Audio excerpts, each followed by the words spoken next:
Let's return to our study in the letter of Paul to the Ephesians and chapter 4. Ephesians chapter 4. And today we're going to look at verses 26 and 27.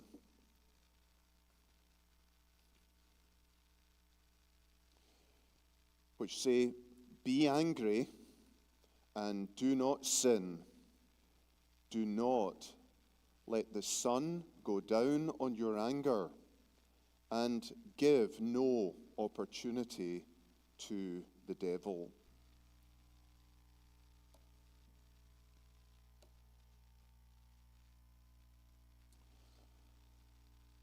Maybe some of you find that title a bit jarring. The new you gets angry. We've seen already the new you, the Christian, is somebody who has a new wardrobe, meaning old habits are put off and thrown out, and new habits are put on as new clothes. We've seen that the new you tells the truth. The new you has a new identity, but the new you gets angry. Yes, but without sinning, and that is extremely hard to do. 23% of adults worldwide experience anger at some point in the day. That basically means every 5 days, one of us will experience anger. What's worse, 8 minutes, that's the time it takes to impair your heart health with anger. Anger actually destroys fibers in our body, and especially in the heart, and especially if it lasts longer than 8 minutes. And this isn't talking about blowing a fuse. It's talking even about that low-grade, background, unresolved anger. 45% of people confess that they get angry in the workplace. Even worse is 80% confess they get angry on the road. Hard to believe that, isn't it? 57% relate their anger to, more recently, the advent of AI and digital stress. Common causes are traced to economic instability, people feeling on edge. Also, social media, the outrage economy. But more and more, people are seeing this whole threat of AI taking jobs, changing jobs, just setting people on the cliff edge of anger. And therefore, one of the most searched for queries on Google is anger management. And most of these searches direct people to what's called mindfulness. This isn't so much a Christian practice, but ways people have found, whether by breathing or talking to themselves or reframing their situation, 70% of them have some degree of success with this mindfulness, being more aware, noticing, and getting ahead of triggers and managing to keep the volcano under control. But it only really puts a cap on the volcano. It doesn't actually take away the lava. It's still there. And that's where the gospel is different. What we have in the gospel is a hope of much more than anger management. Our hope is of anger eradication, anger transformation, the redemption of our characters from anger. And so our question today is, why does anger wreck my soul? And how does the gospel heal it? I'm sure we all know it, don't we? It wrecks our bodies, our hearts especially, but it also wrecks our soul. It wrecks our relationship with God. It wrecks our relationship with others, that's for sure. So, it wrecks our reputation. It wrecks our careers sometimes. It wrecks our closest friends and family at times, doesn't it? It wrecks us. So, how does the gospel heal it? Well, these verses, first of all, tell us to learn this. Unholy anger angers God. When we are angry, we have this dark cloud, a thunder and lightning storm above our heads and in our hearts. When that is unholy, God's holy anger is against us. Verse 26 says, "Be angry and do not sin." Be angry and do not sin. It really presents us with the possibility that there is such a thing as unholy anger and holy anger. Being angry by sinning is when it's too personal. It's really all about self-justification, self-defense, avenging personal slights. It's too personal. Secondly, it's too quick. It's got a very short fuse. It doesn't take much time for you to go from total mirror Lake Michigan to 20-foot waves crashing onto your life and the lives of others. Too quick. Too hot. Some of us don't seem to have any gears in anger. We go from low to high in a moment. And it's way out of proportion to the cause. We don't have mini anger and moderate anger. We only have massive anger. It's excessively hot. And then there's anger that's too long. It goes on and on and on. The grudge is carried. It becomes just part and parcel of us. And unholy anger is too destructive. It has no helpful and only harmful effects. That's unholy anger, and we have some examples of it in the Bible. One very close to the beginning with Cain, when it would seem out of jealousy of his brother, he murdered him in a fit of rage. You think of Moses, who, instead of speaking to the rock to produce water as God commanded him, struck it in anger, out of frustration with the people he was called to lead. And for that, he was chastised. He got to heaven, but he didn't get to the promised land. You can think of Jonah, angry that these heathens in Nineveh had come to faith and repented. And so he's sitting there on the mountainside outside Nineveh, just fuming. A little gourd, some kind of mini tree, grows to give him shelter from the sun, and then it shrivels and dies. And he is mad with this. And God comes beside him and says, really? Is this really appropriate anger, Jonah? You're so mad at this gourd, this shelter dying? And you're angry at me for showing mercy to the heathen? And then there's Peter, isn't there, in the New Testament, where when Jesus was to be arrested, Peter takes out his sword and slices off the ear of Malchus, one of the people in the party that came to arrest Jesus, and is rebuked by Jesus.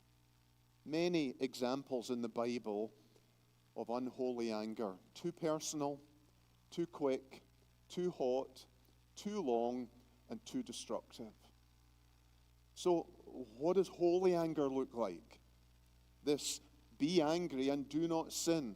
Well, it's the opposite of all the marks of unholy anger, isn't it? First of all, it's not so personal, it's more about God's glory and the good of others. There's an anger that's justified when God's glory is at stake and the good of other people is at stake. And we'll look at some examples of that as well. Holy anger is anger that takes a long time to burn. That's why God is described again and again and again as slow to anger. It has appropriate limits. It doesn't just go straight to 100. It's appropriate and proportionate to the cause. It doesn't go on too long, but seeks resolution before the anger does get the better. And then it's helpful rather than harmful. The aim is something constructive, not something destructive. So there is such a thing as holy anger. In fact, without it, God becomes unholy. Without it, Jesus becomes unholy. Because in a sinful world, there are good reasons to be angry.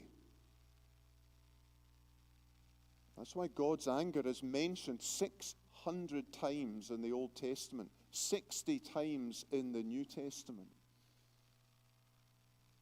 That's why Jesus is portrayed to us not only as meek and mild, good and kind, but angry in a holy way. We read of him cleansing the temple. We might look at that and say, well, that looks gross sin, doesn't it? This man with a whip, and he's going through the temple, whacking people with it, driving them out. And yet, it's holy. It's appropriate. It's for God's glory. My Father's house is a house of prayer. You've made it a place of business. It's for the good of others because the gospel had been covered and obscured by the evil that was going on there.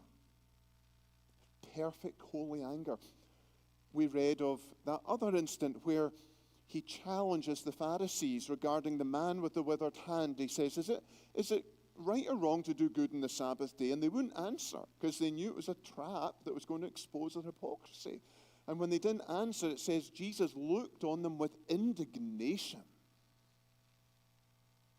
And there's another instant too where children were wanting to come to Jesus and disciples were keeping them away, and it says that he was indignant.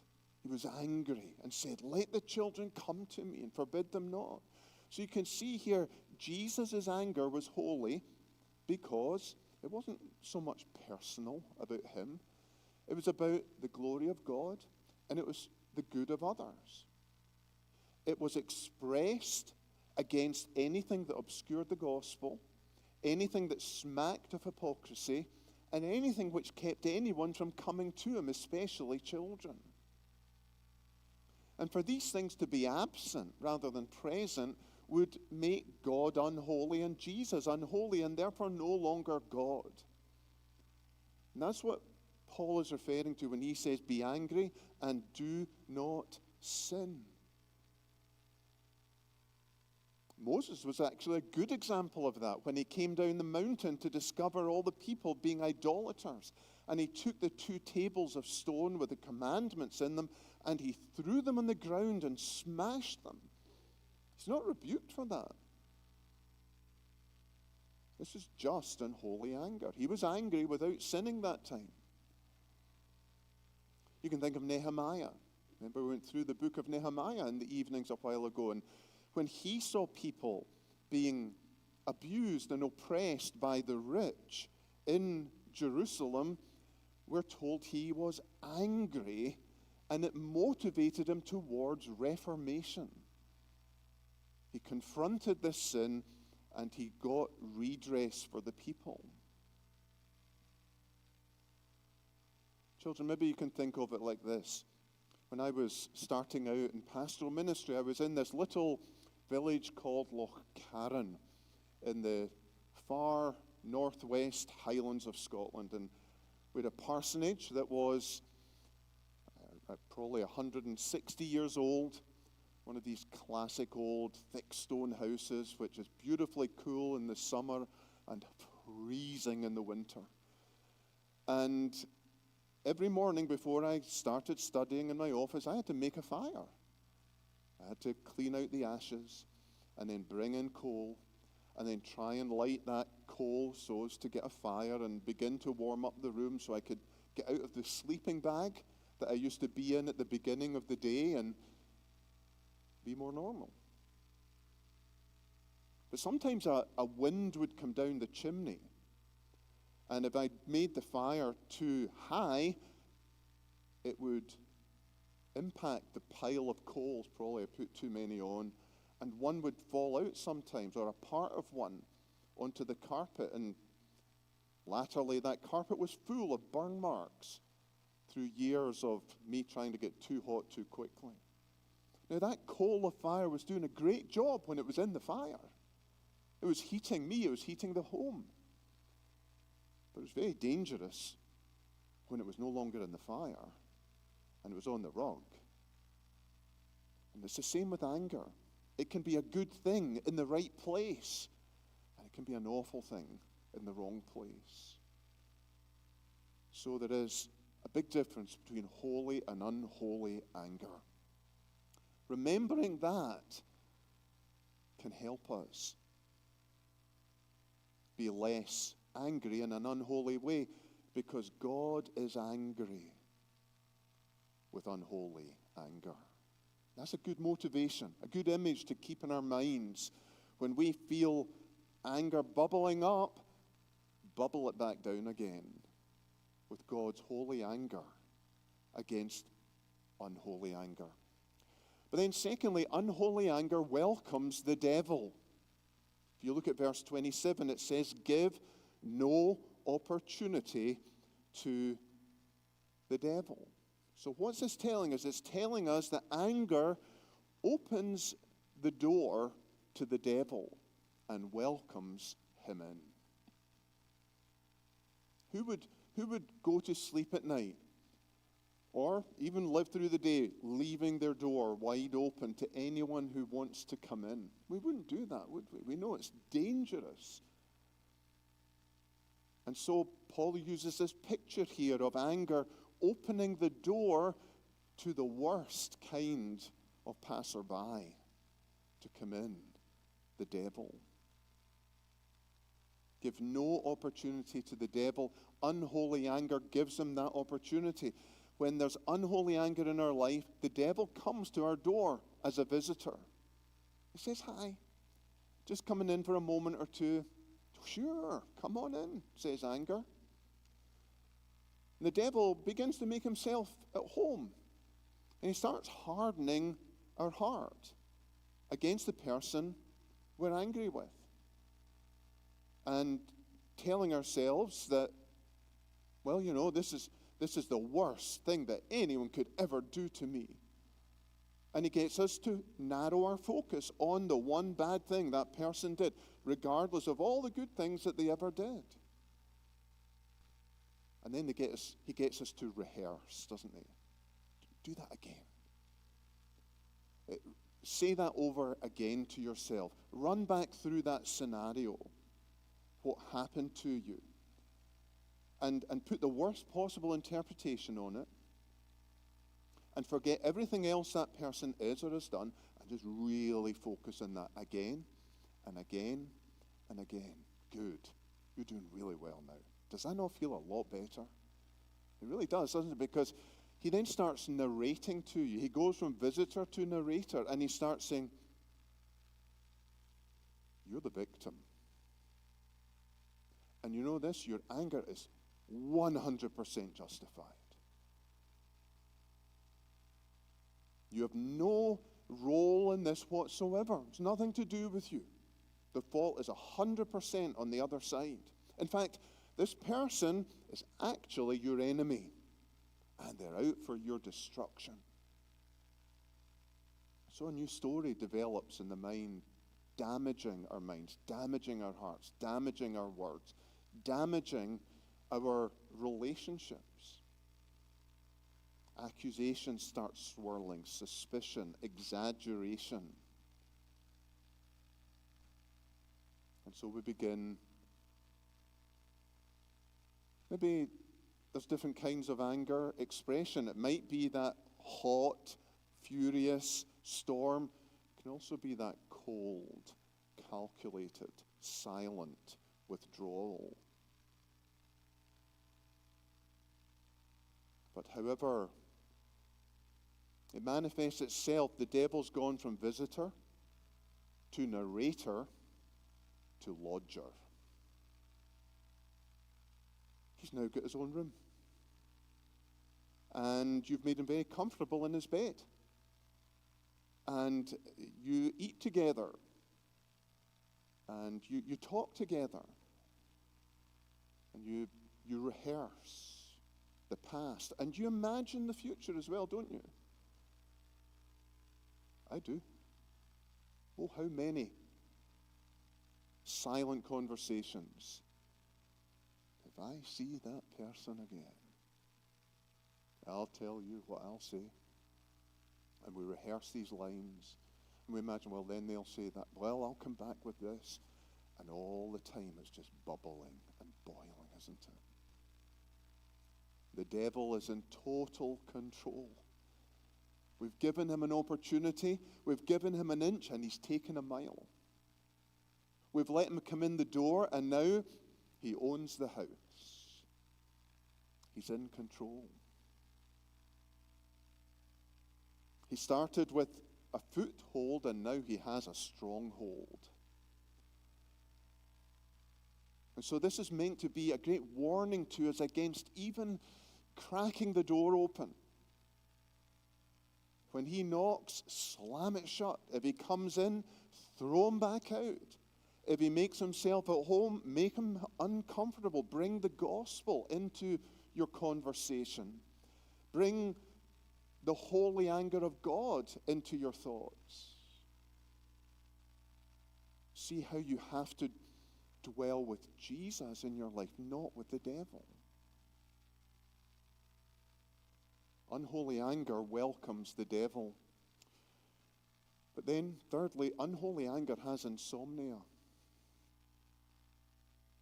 Children, insomnia means you can't sleep at night. I know it's not a problem for you. Oh, to be a child again. But believe it or not, the grown-ups here sometimes can't get to sleep. No matter how hard they've worked through the day. Sometimes they wake up in the middle of the night and they can't get back to sleep again. Well, anger is a kind of insomnia, because it says here in verse 26, do not let the sun go down on your anger. Don't let the sun go down in your anger. And what's pictured here is somebody who was provoked during the day into an angry state and goes to bed that night without resolving it, without dealing with it, without talking to the person that's maybe caused that anger and try to resolve it. Or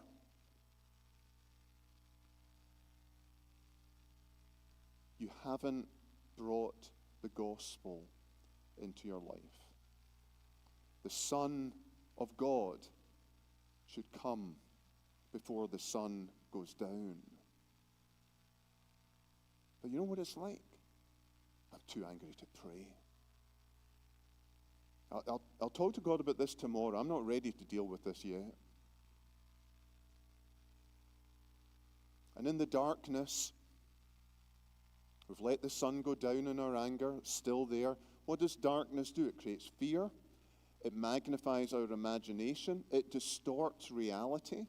And that's what anger does as well.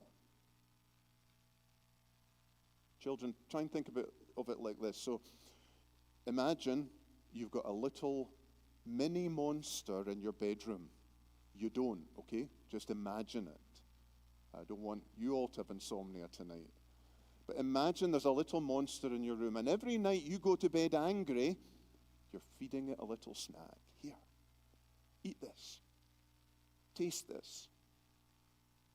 You go to bed angry at your dad, angry at your mom, angry at your brother, your sister, your teacher, whoever it is. And what happens when you wake up in the morning?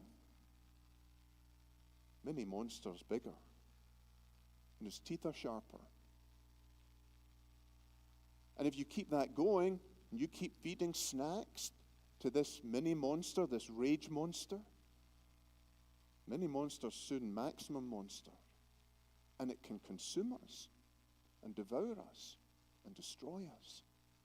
And that's why it says here, don't let the sun go down on your anger. Be quick to confess it to God, to your wife, to your husband, to your colleague.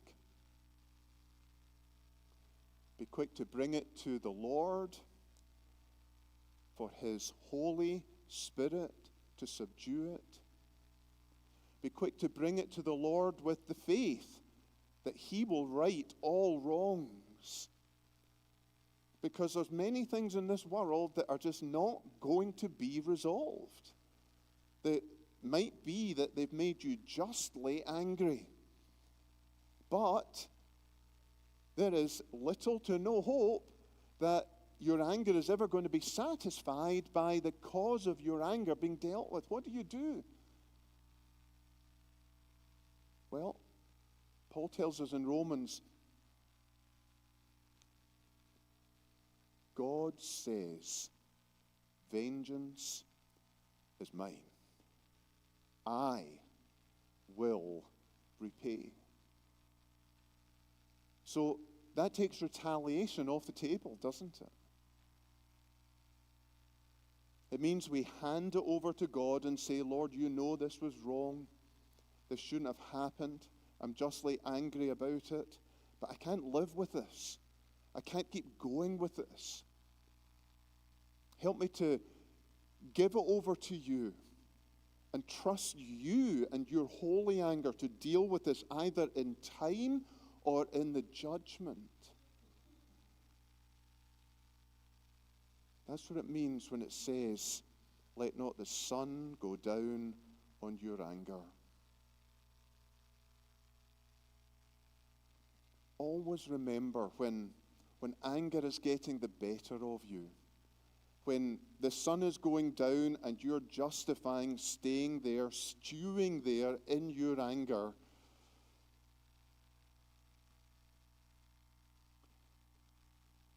I deserve the anger of God. I'm a sinner. However much anger I feel against this person, it's nothing compared to what God should feel towards me for all my offenses against Him.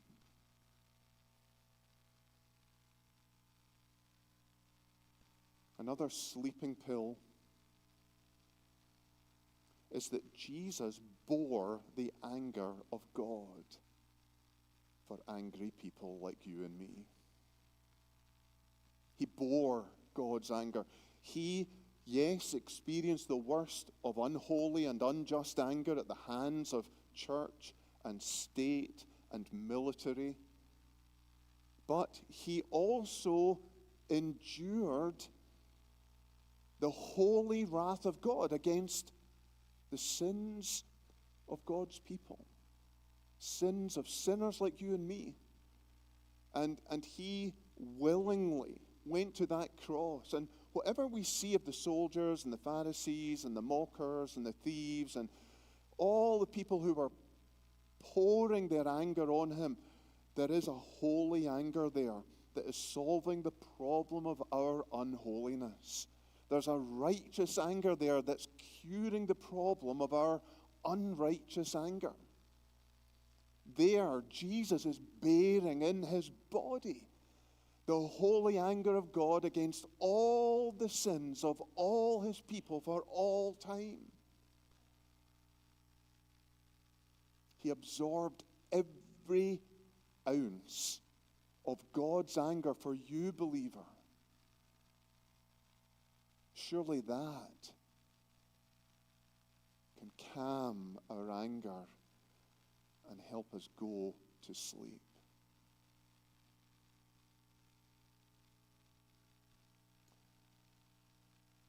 We asked about anger wrecking our souls and how does the gospel heal it? Well, unholy anger destroys my relationship with God, develops my relationship with the devil, and damages my relationship with others. But this also is true. Christ restores my fellowship with God. He evicts the devil so that he runs away, and he heals relationships before bitterness sets in.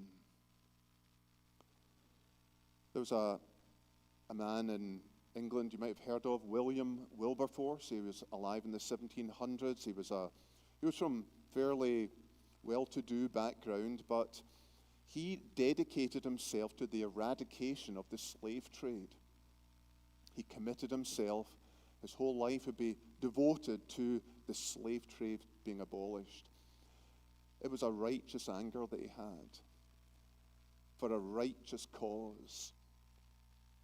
And he expressed it in a righteous way, bringing bill after bill to Parliament, rejection after rejection. 40 years he worked at this. He didn't view his opponents as his enemies. He tried to win them over. Until eventually, through his efforts, the Emancipation Bill was passed. He died shortly afterwards. And he wept. He wept tears when it was passed. Not tears of rejoicing over his enemies, but tears of rejoicing for the freedom of the slaves and the glory of God, because that's what motivated him above all. He was a Christian. And so this holy anger was dedicated to God and the good of others.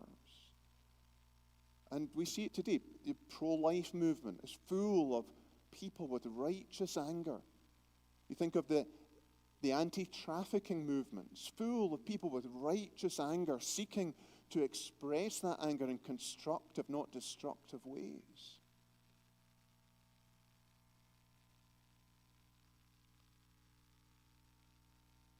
And always remember, though anger is mentioned hundreds of times in the Bible, mercy is mentioned thousands of times in the Bible. The most angry person here, the person with the greatest anger over the course of their life, by God's mercy can have it all washed away, cleansed, renewed.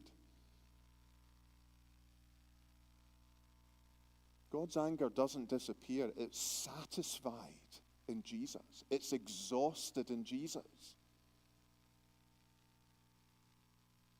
You know, some of the closing verses in the Bible, Revelation 6, is envisaging the end of the world where the high and the mighty and the powerful and the influential, the kings, the presidents, they are running away, we're told, from the face and the wrath of the Lamb. And they're saying to the mountains and the hills, fall on us. They'd rather be crushed by the creation than meet their Creator. And they're rushing from the wrath of the Lamb, we're told. And it's impossible. They can't escape. Why? John tells us, because the great day of his wrath has come. That's what's ahead. If we don't get our anger pardoned, if we don't get our anger exhausted, dealt with by Jesus, we will see anger like we have never seen it before. Holy, just, pursuing us. And an anger that will be expressed and experienced for all eternity.